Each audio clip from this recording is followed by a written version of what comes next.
Good morning, everyone. Myself Arjun Kumar Roy, and I am your third language Hindi teacher. So today we will start a new chapter. So now come to the books. So everyone, please open your book. चलिए फिर start करते हैं हमारा next part, next chapter, चतुर तेनाली। चतुर तेनाली जो है एक चित्र लेखा है, जो कि चित्र के सहारे कुछ जो है लोगों का यहाँ पे करेक्टर के साथ जो है उनकी बातों को प्रदर्शित किया गया है। तो चलिए हम लोग स्टार्ट करते हैं पार्ट को और समझते हैं। काफ़ी इंटरेस्टिंग रहेगा आप लोगों के लिए, क्योंकि यहाँ पे चित्र के साथ जो है सारी चीज़ों को दिखाया गया है। तो राजा कृष्ण देव राय के दरबार में सबसे बुद्धिमान मंत्री तेनालीराम थे, जो कि पार्ट का नाम ही है चतुर तेनाली। चतुर का मतलब होता है कि क्लेवर कह सकते हो, है ना। तो बुद्धिमान मतलब बहुत ही ज़्यादा जो है दिमाग वाले जो कि मंत्री थे, वो तेनालीराम ही थे। ठीक है, सब दरबारी उनसे ईर्ष्या करते थे। ये बात बिल्कुल सही है। जब आप किसी अच्छे पद पे होते हैं, कभी अच्छे आप कार्य करते हो, तो जो लोग आपके साथ होते हैं ना, वो हमेशा आपसे जो है तब ईर्ष्या ही करते रहेंगे। ईर्ष्या का मतलब होता है द्वेष करना, एक तरह से मतलब उनको अच्छा ना समझना या फिर उनसे जलना, जेलस कह सकते हो आप लोग।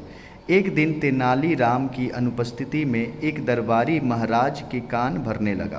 देखिए, कान भरने का मतलब ये मत समझना कि कुछ कान में लेके कुछ भरने लगा, ऐसा कुछ नहीं, मतलब चुगली करने लगा। ठीक है, अनुपस्थिति का मतलब वो अब्सेंट थे, मतलब वो नहीं आए हुए थे तेनालीराम। तो जब वो नहीं आए थे तो कुछ लोग जो है को मौका मिल गया और वो लोग जो है महाराज को जो है भड़काने लगे या फिर उनको साथ चुगली करने लगे। तो किस तरीके से चुगली कर रहे, देखो। महाराज, आप व्यर्थ ही तेनालीराम को इतना महत्व देते हैं। व्यर्थ का मतलब बिना मतलब का, उनको इतना महत्व देने लायक उनमें कुछ है ही नहीं। उनसे कहीं अधिक बुद्धिमान मंत्री आपके दरबार में है। मतलब ये लोग अपने आप को जो है शो अप करना चाह रहे थे कि अरे वो तो बेकार है, उनसे अच्छे तो हम लोग भी है, आप बस केवल देखिए। तो देखिए नेक्स्ट क्या कहते हैं। कृष्णदेव राय उसे आश्वासन देते हैं कि सभी दरबारियों की परीक्षा ली जाएगी। आश्वासन का मतलब उन्हें जो एश्योर्ड देते हैं कि मतलब ये कहते हैं कि नहीं चलो ठीक है, अगर ऐसा है तो चलिए सबकी जो है टेस्ट ले लिया जाए, मतलब उनकी परीक्षाएं ली जाए। जो भी स्वयं को तेनालीराम से अधिक बुद्धिमान सिद्ध करेगा, उसे ही उसकी जगह नियुक्त कर दी जाएगी। मतलब उसको जो है रिप्लेस कर दिया जाएगा, उसके जगह पे किसी और को दे दिया जाएगा। इसमें से एक ने कह रहा है कि ठीक है, तुम सबकी परीक्षा होगी, देखते हैं कौन तेनालीराम से अधिक बुद्धिमान है। सॉरी, ये राजा ही एक्चुअली कहता है, ये बस दृश्य को शो कर रहा है और यहाँ पे राजा का वाचन है। ठीक है, तो राजा कहता है कि चलिए ठीक है, इनकी सबकी टेस्ट ले ली जाए। चलते हैं अगले पेज पे। अगला पेज है। अगले दिन कृष्णदेव राय सभी मंत्रियों को सोने के 50-50 सिक्के देते हैं। एक्चुअली देखिए, उस समय में ना हमारे पास जो है करेंसी वगैरह कुछ नहीं हुआ करती थी। राजा जो है अपने अनुसार अपने ही मन से करेंसी को बनाते थे, चाहे वो सोने या फिर चांदी के सिक्के हुआ करते थे, क्योंकि अपने समय में ना बहुत ज़्यादा उन समय में बहुत ज़्यादा सोना यहाँ पे अवेलेबल था। ठीक है, इसलिए भी तो भारत को ना सोने की चिड़िया कहा जाता है। लेकिन आपको पता ही है कि सोने को लूटपाट की गई थी। ठीक है, कुछ तो जो है हमारे इस्लामिक कंट्री जो अटैक किए थे वो लेके गए, और बचा कुचा जो है हमारे से अंग्रेज़ लेके चले गए। खैर, वो अलग टॉपिक है। चलिए यहाँ देखते हैं। ये सिक्के आप लोगों को स्वयं पर खर्च करना है, बस शर्त यह है कि खर्च करने से पहले मेरी शक्ल देखनी होगी। कहने का ये मतलब हुआ कि चलो ये 50-50 सिक्के आप सभी को दिए जाते हैं, इसको आपको खर्च करना है, अपने ऊपर खर्च करना है, मतलब अपने सेल्फ के लिए आपको खर्च करना है। लेकिन शर्त यही है कि जब भी आप कुछ चीज़ परचेस करोगे, परचेस करने से पहले मेरी शक्ल को यानी मुझे देखना पड़ेगा। ठीक है, तो इस शर्त बड़ी अच्छी है। चलिए देखते हैं आगे। मंत्रीगण खुशी खुशी बाजार जाते हैं, परंतु जैसे ही कुछ खरीदने की सोचते हैं, महाराज का चेहरा देखने की शर्त याद करके वे कुछ नहीं खरीद पाते।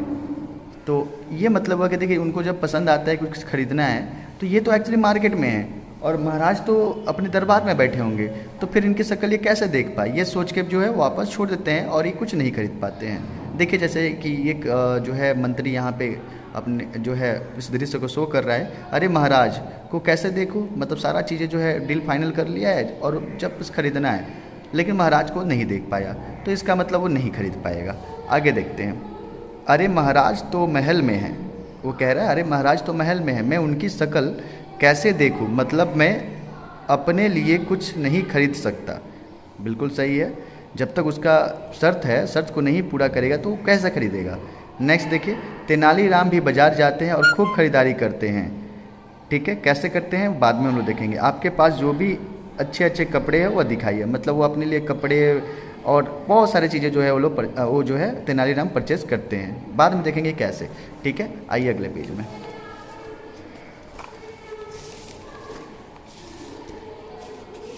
देखिए अगला पेज है, अगले दिन सब दरबार में उपस्थित होते हैं।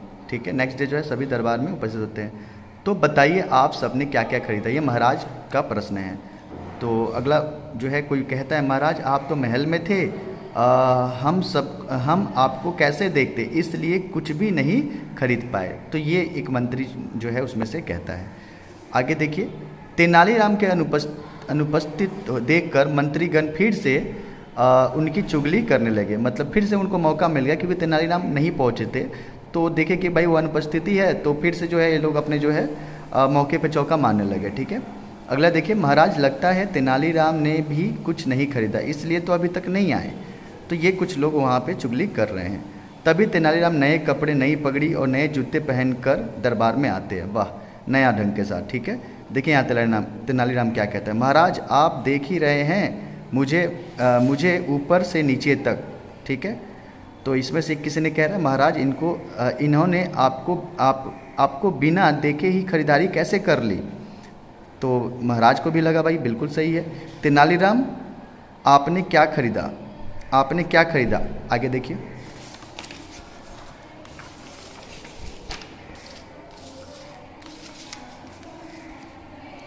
महाराज थोड़ा क्रोधित होते हैं कि तेनालीराम ने शर्त पूरी नहीं की, क्योंकि शर्त थी उन्हें देखने की, तो महाराज को तो एक बार वो देखने आए नहीं। ठीक है, तो ये कहते हैं, तेनाली हमें बिना देखे सामान खरीदने की आपकी हिम्मत कैसे हुई। ठीक है, तो अब तेनालीराम कह रहे हैं कि हर सिक्के पर आपकी तस्वीर है, मैंने आपकी शक्ल देखकर ही सब सामान खरीदा है। बिल्कुल सही, क्योंकि उस समय राजा महाराजा की जो है ना जो है प्रतिमाएं या फिर उनकी जो फ़ोटो जो है सिक्के पे मुद्रित कर दी जाती थी। ठीक है, शाबाश तेनाली, हमें आप पर गर्व है, मतलब हमें आप पे प्राउड है। ठीक है, महाराज खुश होकर तेनाली को गले लगा लेते हैं और दरबारियों को आदेश देते हैं कि सब अपने अपने सिक्के तेनालीराम को दे दें। यह बुद्धिमानी की इनाम है। मतलब यहाँ पे प्रूफ हो जाता है कि जो है तेनालीराम ही सभी मंत्रियों में बिल्कुल जो है परिपूर्ण हैं, और जो है तेनालीराम फिर से उसी मंत्री पद पे रहेंगे। तो उम्मीद करते हैं कि आप सभी को समझ में आया होगा। चलिए मिलते हैं अगले वीडियो में।